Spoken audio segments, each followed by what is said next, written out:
Seagulls fans, and welcome to another team selection video brought to you by Billy's Cakes. We're once again joined by football manager of the Williamstown Football Club, Chris Dixon. Chris, through to another prelim this week for the 5th consecutive year. It's quite an achievement for the club. Certainly, it's a great result going standalone our first year. There were probably a few people who weren't sure how we were going to go, especially losing the first 2 games. It probably seemed a bit far off, but certainly it's always our aim to get through the top 4, and obviously it's great to be here. Prelim final weekend, everyone's equal, everyone's got to win 2 games to win from here, so no matter what's happened in the past before, everyone's in the same situation. So there's no double chances for anyone this time of year, so we're certainly glad to be one of 4 sides who can, still in the race. Now, there were times in last week's semi-final against Werribee that it didn't look like we were going to be playing this week. To erase a 32-point margin at 3/4 time, kicking 9 straight goals in the last quarter was incredible viewing.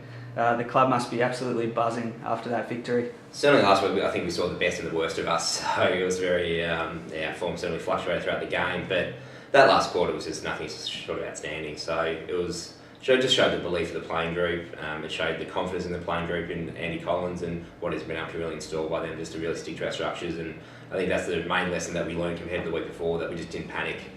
Even though the scoreboard was sort of obviously against us, and probably a fair bit of the momentum was against us in the game as well. There would have been 2 people giving us a chance, but the playing group's got a real steely resolve, and the way they were able to sort of really come through, and obviously it was on the back of some really good individual performances, but as a team, that certainly is one of the more impressive last quarters of football that we've played throughout the year. Now, we'll touch on the senior game shortly, but our development team faces Box Hill in another grand final this Saturday. Once again, it's been another fantastic season for those guys.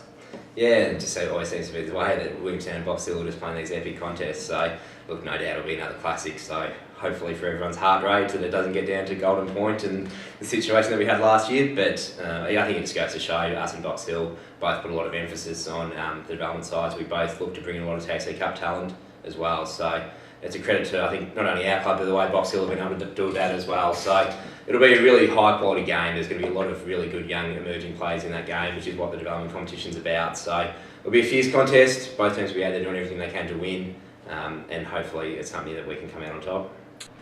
Now, focusing on the seniors prelim this week, Ben McAvoy from Hawthorn's obviously dominated talk throughout the media and the situation that's arisen there. What sort of effect do you think that'll have on the playing group?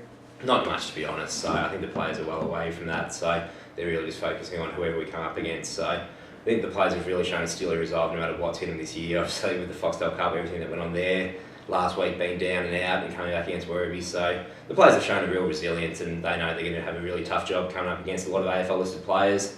Obviously we're part-time footballers, so it's going to be a real effort to get over the line. But certainly the players have probably got a fair bit of support, and it's great to see that we've got a lot of support this week with everything that's going on. So we might have a few more supporters out there on Sunday cheering us on, but certainly I think the players will just be focused on the job at hand, and they'll be happy to take on whoever's out there.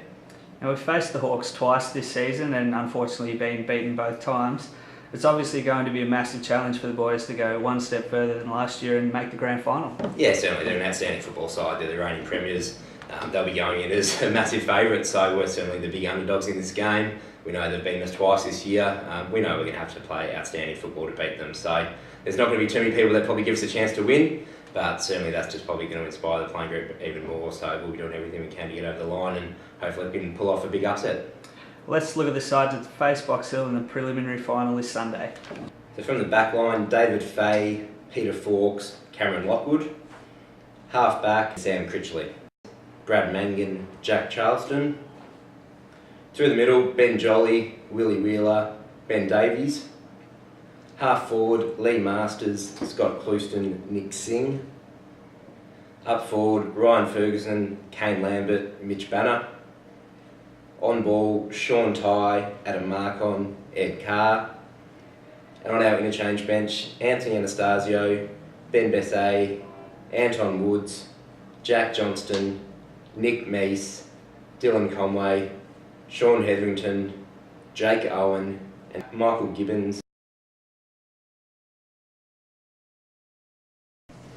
Now, despite Williamstown and Box Hill playing each other in the development and senior games, unfortunately the games are scheduled on different days this weekend, but I'm sure you'd be looking for a big Seagulls turnout across both days to watch some exciting finals footy down at Port Melbourne.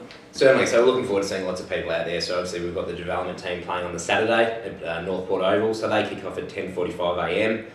So we're expecting a really big crowd out there to cheer the boys on.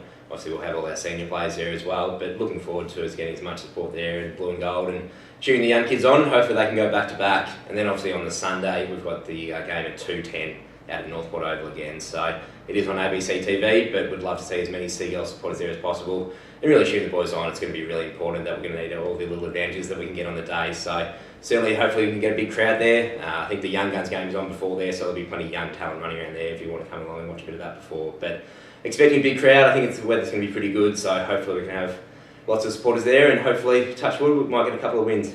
Well, Chris, thanks very much for joining us again and best of luck across both games this weekend. Cheers.